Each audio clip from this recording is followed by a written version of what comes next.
Hello students, in previous part we have studied about different types of organs present in different types of organisms. Such like as there are three types of organs present. First one is homologous organs, the organs which have similar structure but they have different function. Those organs are called homologous organs.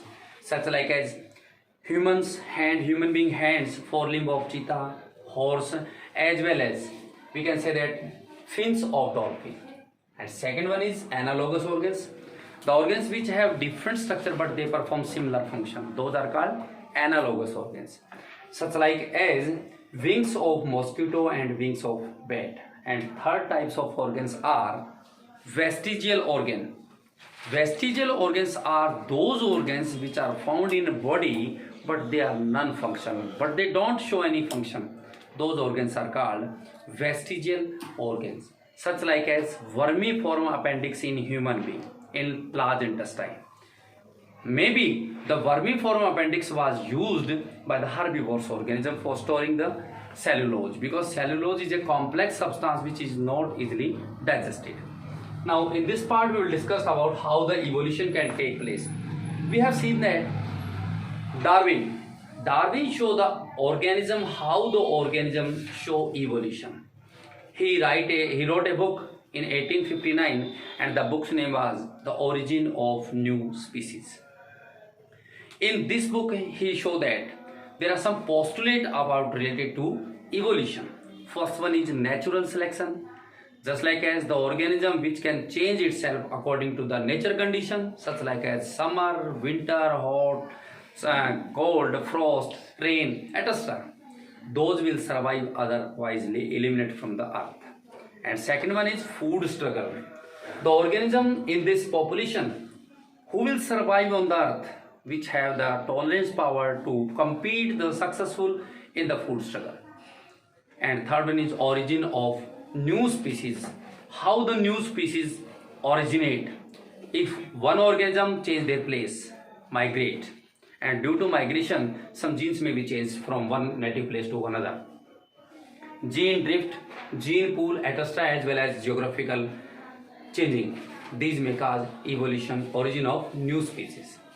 There are some other logic can be proved by one other naturalist, which is known as Jean Baptiste Lamarck.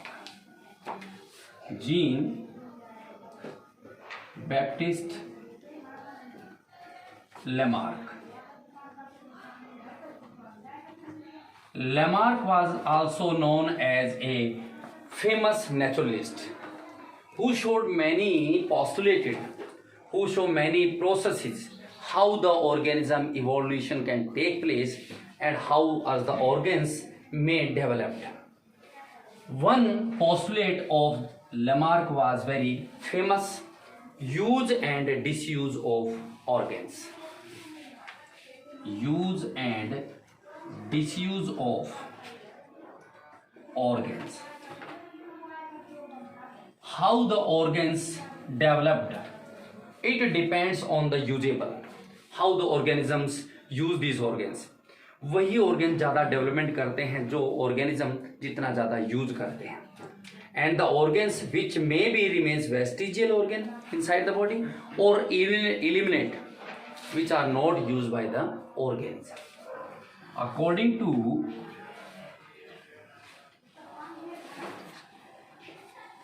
Lamarck, the organs develop the most which is used by the organism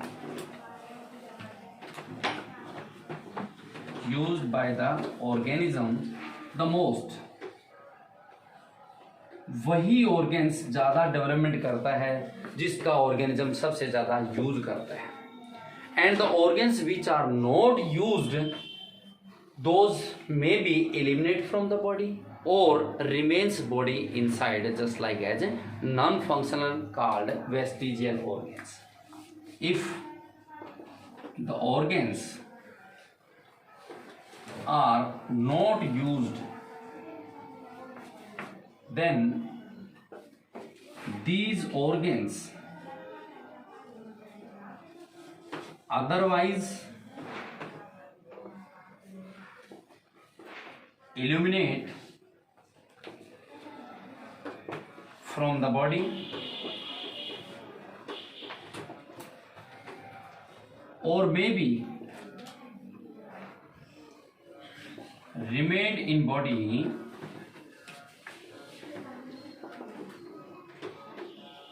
as vestigial organ. It means the organs which are found in body but they are non-functional, just like as appendix, nictitating membrane in eyes, hairs on body. These are the organs which found in body. It means some time ago our ancestor will use these types of organs, just like as eyes in planaria. There are eyes found in planaria but they are non-functional. There is no use of eyes in planaria to see the light. For example, eyes in planaria, there is no use of eye in these organisms. But why the eyes are found if there is no use? It means that sometime earlier the eyes may be useful for these organisms. Just like as it seems that there were some wings, there were legs present in snakes, but due to entry of any burrow, the legs created them problem. So they use this, say they did not use these legs and disappear. The legs will disappear from the snake. इसी पर कहते हैं सांपों के पाँव होते थे, लेकिन जब बिल में घुसते थे सांप को पाँव जो उनके लिए प्रॉब्लम क्रिएट कर देते थे, और ये प्रॉब्लम क्रिएट होने के कारण से उनके धीरे धीरे उन्होंने यूज करना बंद कर दिया. कहते हैं कि वो ऑर्गेन्स जो वहाँ से डिसअपियर हो गए. कारण क्या है? यूज एंड डिसयूज का. Just like as the size और हाइट ऑफ द एस, जो घोड़े का जो आप कह सकते हैं गधे का जो आकार है, just like as first one क्या था? डॉग की जितना था. लेकिन इसी पर जिराफ का साइज क्या था? एक गधे जितना था. लेकिन उसकी नेक इतनी हाई क्यों होगी? क्योंकि giraffe which at the leaves of the plants, तो जितने उसकी हाइट की थी वो सारी लीव्स खा गया. धीरे धीरे उसकी हाइट जो है लीव्स की ऊंची होती चलेगी. उसको बार बार प्रैक्टिस करनी पड़ी, उसके कारण से नेक कहते हैं उसकी लंबी हो गई, क्योंकि यूज एंड डिसयूज के कारण से. सेम इसी प्रकार से डार्विन ने शो किया था कि organism which can change itself according to the nature, those will survive. That is called natural selection. One more thing, natural selection to the opposite, artificial selection is also useful, because natural selection DNA can take place. First will DNA copied in sexual organism, and there is no 100% copy of DNA can take place. DNA कभी 100% copy होता नहीं. If 1% copy of DNA not take place, that may cause variation. Sexual reproduction में हमेशा variation आती है, क्योंकि DNA कभी copy होता ही नहीं है. जबकि एसेक्सुअल मोड के अंदर सेल का ही पार्ट लिया, इसका मतलब there is no difference can take place, no variation can be take place. So sexual reproduction show variation, asexual not. One more thing is artificial selection. What is artificial selection? It means there are some use, some involvement of human being while we producing some other organism, because DNA can be changed. DNA naturally not change. If DNA naturally change, that may cause mutation. But due to the involvement of human being, DNA change, that is called artificial selection. It means in artificial selection,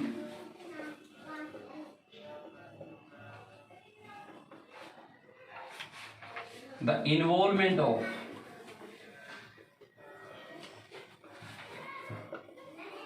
human, it means that the DNA may be changed by the used by the involvement of human being.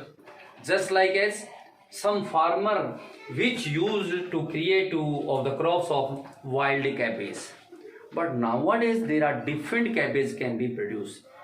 These different variety of cabbage are produced due to the change of DNA. For example, all the different types of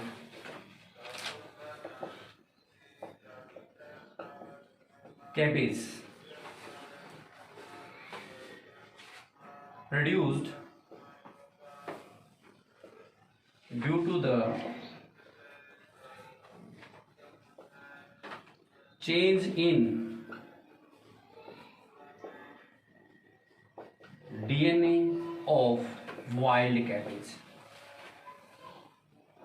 It means that all cabbage of different varieties of cabbage are produced from the single wild cabbage. These wild cabbage may give rise to new generation, new species.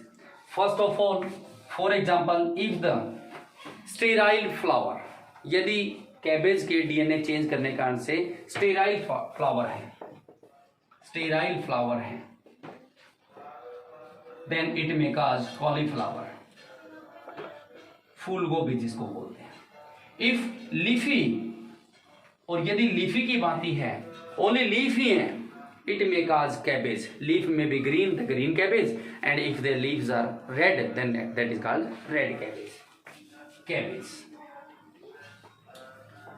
If leaves are very long size of leaves may be changed wild cabbage to kale.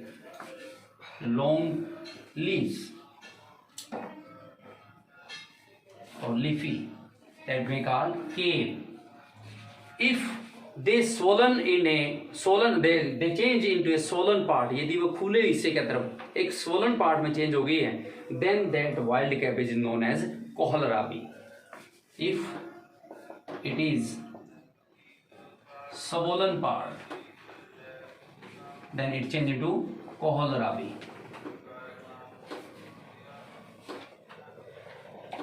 Or congested flowers, that is called broccoli. Constricted we can say constricted flowers, that is known as broccoli. So these are the different varieties of cabbage: cauliflower, cabbage, red cabbage, kale, kohlrabi, broccoli. All these different types of cabbage are produced from a single wild cabbage due to change of the DNA in wild cabbage. So we can say that this is the change due to involvement of human being, so it is artificial selection. In this part, next topic is fossil. What do you mean by fossil and how we can detect the age of fossil? Fossils are the dead and decay parts of plant as well as animals. Fossils are the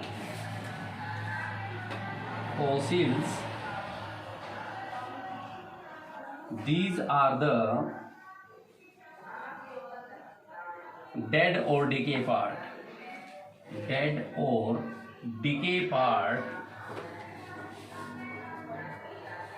of plants and organisms. Plants and organism dead or decay parts known as fossils. And the fuel which is produced from fossils, those are called fossil fuels, just like as coal and petroleum. These are fossil fuels. How the fossils are old? How we can detect the age of fossils? यानी जो fossils हैं उनकी as कैसे detect की जाती है? We can detect the age of the fossil by the two methods. First one is carbon dating, यानी C14 के द्वारा, isotope of carbon, and second one is dig the earth. We can detect the age of fossil by two methods, and those two methods are, first one is carbon dating. It means use of isotope of carbon 14. isotope of carbon 14 is used to detect the age of fossil. And second technique is by dig the earth. If we dig the earth, there are some fossils, and next we continue digging the earth. We can find some fossils at the upper surface of the earth and some may be deep. Then we can say that the fossils which are found at the upper surface, those are recent, and the which found in deepest of the layer of earth, those are old age. So we can detect the age of fossil by two methods. And the next topic is how the human being evolution can take place. Phylogenic evolution means based on DNA. Molecular phylogeny, that is called molecular phylogeny, that based on DNA. Just like as the wild cabbage change into cauliflower, cabbage, kale, kohlrabi and broccoli due to change of DNA. And the study of DNA based on in biology, that is called molecular biology. Same as evolution of human being. Evolution of human being.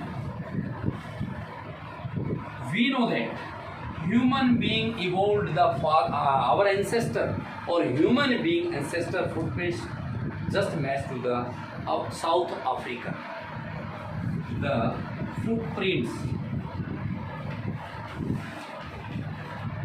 match of the human being